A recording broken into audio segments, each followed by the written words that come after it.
Counter-argument, Evander Holyfield looked terrible against Bobby Ches, then knocked out a 17-1 favourite Mike Tyson in the next fight. Let's give some proper context to that. It was 25-1, I believe. And let's give some further context. Evander Holyfield had a great team. He had co-trainers for that fight, Don Turner and Tommy Brooks. For context, I believe Don Turner is the only man alive, I believe he's still alive, that saw the great Rocky Marciano in the gym. Imagine that. Anyway, Don Turner, Tommy Brooks, seasoned, well-respected trainers. They created an optimal boxing environment.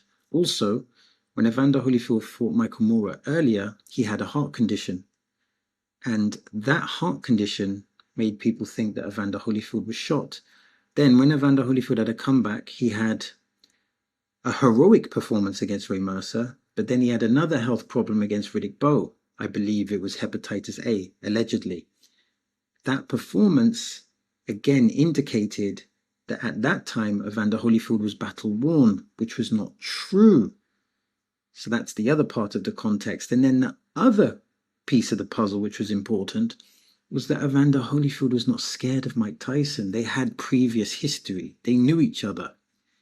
And a massive part of Mike Tyson's game, particularly then, was psychologically intimidating his opponents. And then there was the additional variable that Holyfield can fight really well in the pocket, had taken punches from very powerful men like George Foreman, Riddick Bowe. And additional to that, he can fight really well in the pocket, and he has great counter-punching abilities as a heavyweight.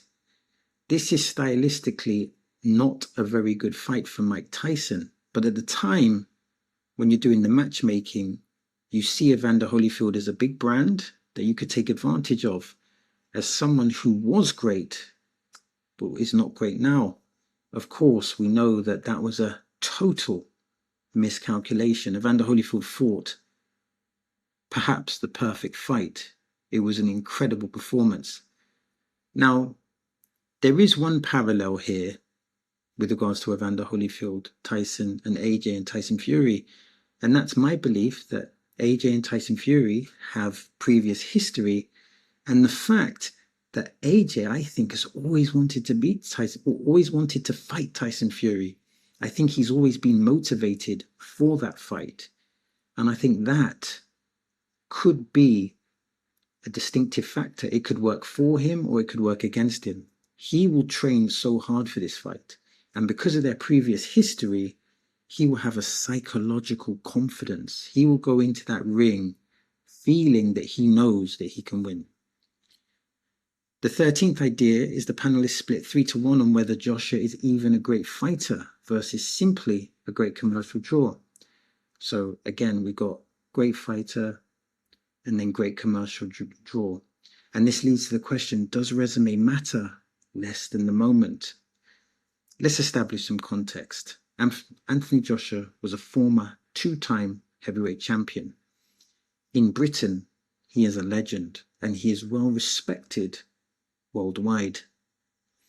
Let's repeat that again. Former 2-time heavyweight champion. His victory against Vladimir Klitschko was absolutely epic at Wembley Stadium, I believe, in front of 90,000 people. He has an exceptional brand, but he was also an elite fighter in his era. Was his era a great era? That's something that we can debate. Was it as good as the 90s? Was it as good as the 70s? Maybe not. But let's not forget that in the rematch with Usyk, he gave Usyk all he could handle for 9 rounds. And then in the 10th round and the 11th round, Usyk went to Matrix mode, similar to how Bivol went into Matrix mode against Beterbiev in their rematch. I feel that we shouldn't minimize how good Anthony Joshua was. And it depends how you define a great fighter. You know, there's different levels to fighting from 1 to 10. But Anthony Joshua has given so much, and he's definitely a great British heavyweight. And like I said, the achievement of a 2-time heavyweight champion, that speaks for itself.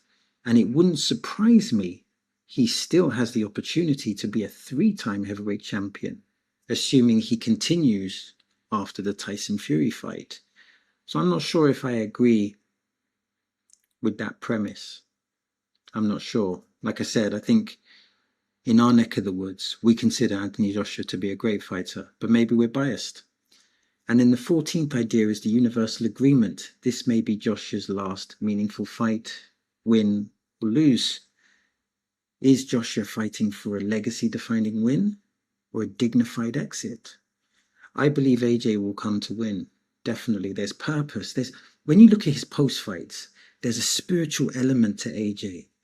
You know, you can see that this part of his career, it means so much to him. And if he beats Tyson Fury, this transforms his career even further. Tyson Fury and AJ have been on a trajectory, and some believe that Tyson Fury in the ring has the better resume. What does that mean? It means that there's so much on the table, figuratively speaking. This fight, from AJ and from Tyson Fury's perspective, is not just about money. It's about integrity. It's about purpose.